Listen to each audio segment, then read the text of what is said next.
चंपाबाई शहर की जानी मानी वेश्या थी। उसकी खूबसूरती के चर्चे दूर दूर तक थे। उसके ग्राहक दूर दूर से उसके पास आते और चंपाबाई की खूबसूरती के कायल हो जाते थे। चंपाबाई भी उनसे मुंह मांगी रकम वसूलती थी, पर समय की गति को कोई नहीं रोक सकता। चंपाबाई का यौवन धीरे धीरे ढलने लगा। अब उसके ग्राहक उसके पास नहीं आते थे।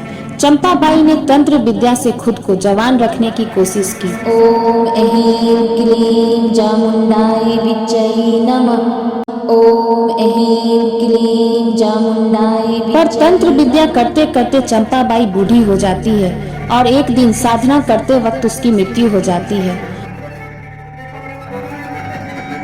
तंत्र विद्या की शक्ति के कारण मृत्यु के बाद चंपाबाई की आत्मा अति शक्तिशाली हो जाती है और अपनी जवानी और सुंदरता को फिर से प्राप्त कर लेती है। लेकिन सुंदरता को बनाए रखने के लिए उसे रोजाना 1 प्याला पुरुष खून पीना पड़ता था, जिससे वह काली शक्तियों को खुश रख सके और अपनी यौवन और सुंदरता को बनाए रख सकती थी।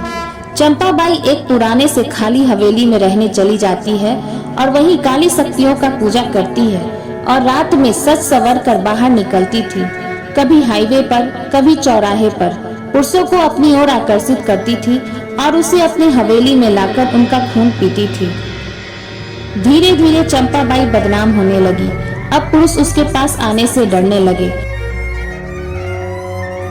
तब चंपाबाई ने अपना रूप बदलकर सतीश नाम के एक युवक को अपने प्यार में फंसा लेती है और उससे शादी कर लेती है ताकि वो रोजाना ताजा खून पी सके।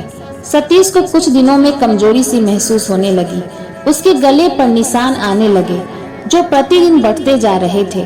सतीश डॉक्टर के पास जाता है। डॉक्टर ने उसके घाव को देखकर कहा, ये दांतों के निशान हैं जो आपके गले पर हैं। सतीश डर जाता है।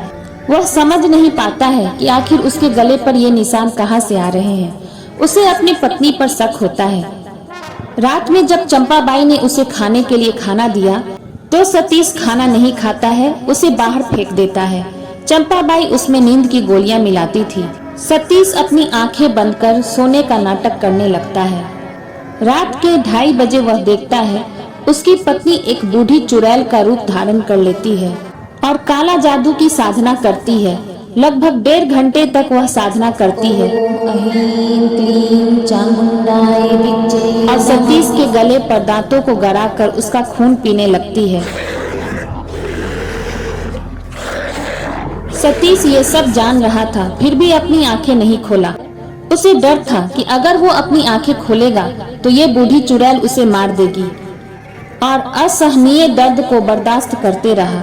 सतीश थोड़ी देर में बेहोश हो जाता है। अगली सुबह वह सामान्य रहने का नाटक करता है और चंपाबाई को छोड़कर चुपचाप शहर से भाग जाता है। चंपाबाई फिर से उसी पुरानी हवेली में चली जाती है। मनुष्य का ताजा खून न मिलने के कारण अब वह जानवरों का खून पीती है, जिस कारण उसकी खूबसूरती और जवानी खत्म हो गई है और एक बूढ़ी औरत हो गई है। और वह आज भी काली शक्तियों की पूजा करती है और आज भी अपनी जवानी को बनाए रखने के लिए वे पुरुषों की तलाश कर रही है। दोस्तों, वीडियो पसंद आया तो कमेंट, लाइक, सब्सक्राइब जरूर करिएगा। मिलते हैं नेक्स्ट वीडियो में नई कहानी के साथ।